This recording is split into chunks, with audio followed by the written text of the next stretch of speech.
స్వామియే శరణమయ్యప్ప. స్వాములందరికీ నమస్కారం. శబరి స్వామి యాత్ర చేసే వాళ్ళందరికీ, దీక్ష తీసుకునే వాళ్ళందరికీ, దీక్ష అంటే మనస్ఫూర్తిగా మనకి నచ్చినప్పుడే మనం ఆ స్వామి మాల అనేది వేసుకుంటాం. ఏరే వాళ్ళు చెప్తే వేసుకునే మాల కాదు. మాల ధారణం నియమాల తోరణం అంటే మాల అనేది వేసుకునేటప్పుడు దానికి ఎన్నో నియమాలు ఉంటాయి.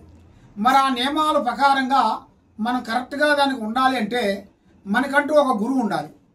గురువు లేనిది ఏది కాదు.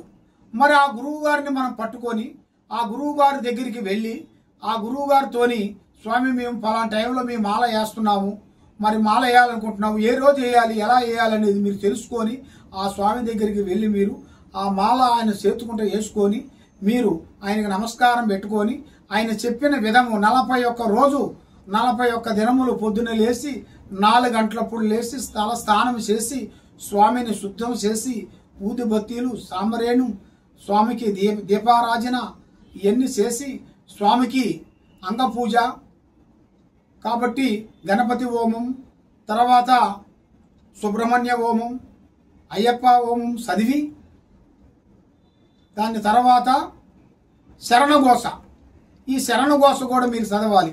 స్వామి మాకు ఇవన్నీ ఏమి రావు అంటే మీరు అసలు మాకు చదివే రాదు స్వామి, మాకు అవన్నీ ఎలా చదువుతాం అనేట్టుగా మీ మనసులో ఉండేట్టుగైతే మీరు వేసుకున్న మీ దగ్గర ఉండాల్సిన స్వాములకి ఏరే స్వాములకు కూడా వచ్చు కాబట్టి ఆ స్వాములు చదువుతుంటారు, అదే విధంగా మీరు చదవాలి.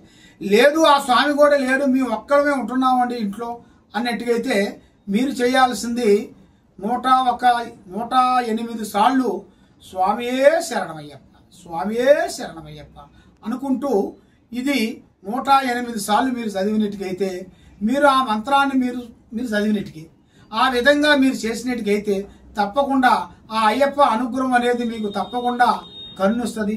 ఆ అయ్యప్ప స్వామి అనుగ్రహం అనేది మీకు తప్పకుండా పొందుతారు.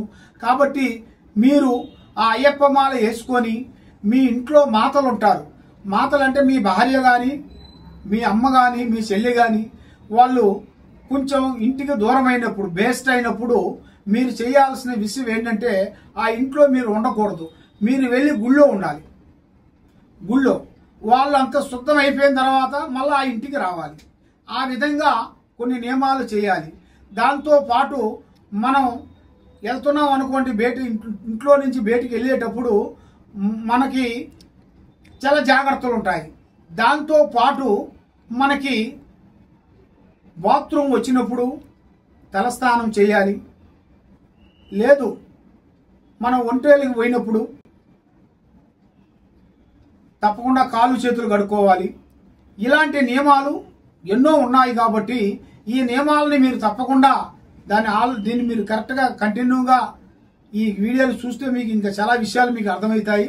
కాబట్టి ఆ స్వామి అనుగ్రహం అనేది మీకు ఉండాలంటే శబరిమల వెళ్ళే వాళ్ళందరికీ స్వామి దర్శనాన్ని గురించి మీరు ఎన్నో రోజులు 41 దినములు మీరు ఎంతో శ్రద్ధతో ఎంతో నిష్ఠతో మీరు చేసిన పూజా బలాన్ని ఆ స్వామి మీకు అనుగ్రహం ఇవ్వాలంటే మీరు ఎంత శ్రద్ధతో పోయి మళ్ళా ఆ స్వామి దర్శనం చేసుకొని మీరు తిరిగి వచ్చేటప్పుడు మీరు మాల ఎక్కడంటే అక్కడ మధ్యలో తీసేయొద్దండి. మీరు డైరెక్ట్గా ఇంటికాడికి వచ్చేసి మీకు దగ్గర ఉండాల్సిన సన్నిధానం మీరు ఎక్కడన్నా సరే మనకి ఎక్కడ మీ ఇంట్లో మీ ఊర్లో వచ్చిన తర్వాత సన్నిధానంలో తీయండి. లేదు మనకి అక్కడ సన్నిధానంలో ఎవరు లేదు అనుకునేట్టుకైతే మీరు ఇంటికి వచ్చిన తర్వాత మీ అమ్మతో కానీ మీ భార్యతో కానీ ఆ మాలా విధానం అనేది మీరు తీసుకోవచ్చు. తీసేసి ఒక దుక్కును పెట్టేసి ఆ మాలా విధానాన్ని మీరు మూట కట్టుకొని ఆ నల్లటి వస్త్రాలని అన్ని మూట కట్టేసి స్వామికి ఆరతి ఇచ్చేసి ఆయనకి ప్రసాదం పెట్టిన తర్వాత మీకు ఆ వస్తువులను తీసి పై భాగంలో పెట్టండి. ఇంట్లో ఎక్కడ కింద పెట్టద్దు. మళ్ళీ మీకు నెక్స్ట్ సంవత్సరంలో మీరు వేసుకోవాలనుకుంటే ఆ వస్తువులన్నీ మూట కట్టేసి ఒక సూట్ కేసులో పెట్టేసి అవి పైన పెట్టేసేయండి. ఆ పైన ఎందుకంటే ఇక్కడ కింద ఎక్కడ పెట్టకూడదు, ఎక్కడ తగలకూడదు. ఎందుకంటే మళ్ళీ మీరు కొన్ని రోజులు పోయిన తర్వాత మీరు నీసు తింటారు కాబట్టి ఆ న్యూస్ అనేది తగలకూడదు. కాబట్టి అది మీకు తగలకోకుండా జాగ్రత్తగా చేసుకోవాలి. ఈ విధంగా మీరు చేసినట్టుకైతే ఆ అయ్యప్ప స్వామి అనుగ్రహం మీకు తప్పకుండా ఉంటుంది.